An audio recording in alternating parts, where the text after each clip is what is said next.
A son's wound, Lucanio Calata and the loss of Fort Calata. Lucanio Calata was only 4 years old when his father vanished. Not just vanished, murdered. His father, Fort Calata, was a teacher, an activist, a man fighting for a just South Africa. On June 27, 1985, Fort Calata, along with his comrades Matthew Goniwe, Cicelo Malauli, and Sparrow Makanto, disappeared. They became known as the Cradock Four. Their brutalized bodies were found days later, burned and left in the veld. Lucanio grew up with this gaping wound, the absence of a father, the brutality of the murder, the knowledge that the perpetrators were never held accountable.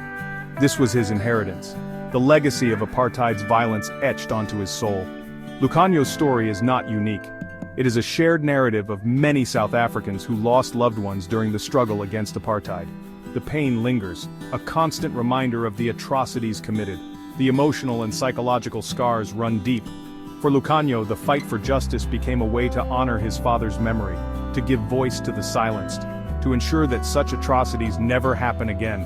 The weight of this fight rests heavily on his shoulders. It is a burden he carries with both grief and determination. The quest for justice is a long and arduous journey, but for Lucanio, it is a journey he must take, for his father, for himself, for the future of South Africa. The Cradock Four, murdered by the state, denied by justice. The year was 1985. Apartheid's grip on South Africa was suffocating. Resistance simmered, fueled by the courage of activists like the Cradock Four. They dared to challenge the system, to demand equality and justice. Their voices, though, were silenced in the most brutal way imaginable. On that fateful day, June 27th, the four men were abducted. By whom? The South African police. The very people meant to protect, to serve.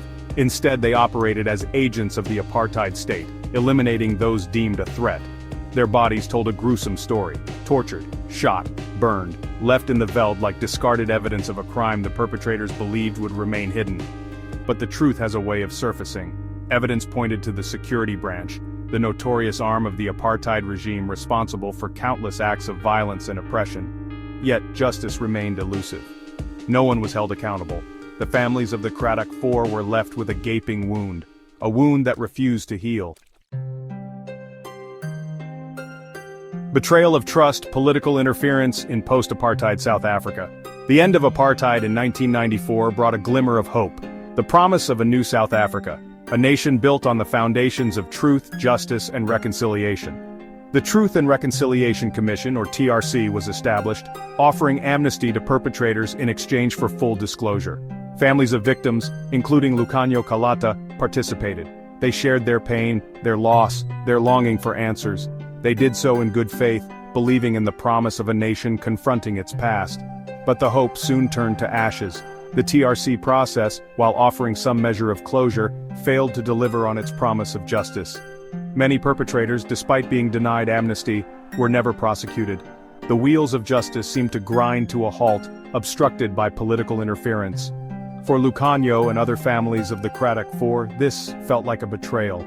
The very government meant to represent their liberation was now seen as complicit in denying them justice. The wounds of the past were ripped open, the pain made fresh. The fight for justice was far from over, it was only just beginning. The long road to justice, from TRC to constitutional damages.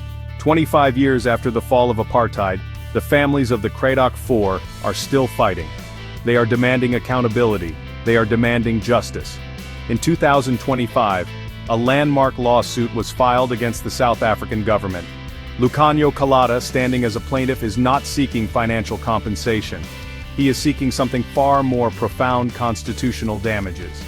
This is not about money. It is about holding the state accountable for its failures. Its failure to investigate. Its failure to prosecute. Its failure to deliver on the promise of justice. The South African government has failed in its duty to protect its citizens, Lucanio states in his affidavit. It has failed to hold perpetrators accountable. It has failed to provide redress for the gross violations of human rights committed during apartheid. The lawsuit seeks to address these failures. It demands a full accounting of the truth. It demands accountability for those who continue to evade justice. It is a fight for the soul of South Africa. A fight to ensure that the sacrifices made during the struggle for liberation are not forgotten. The road to justice is long, But Lucanio Calata, and countless others like him, refuse to be silenced. They will continue to fight, to demand accountability to ensure that South Africa truly becomes a nation where justice prevails.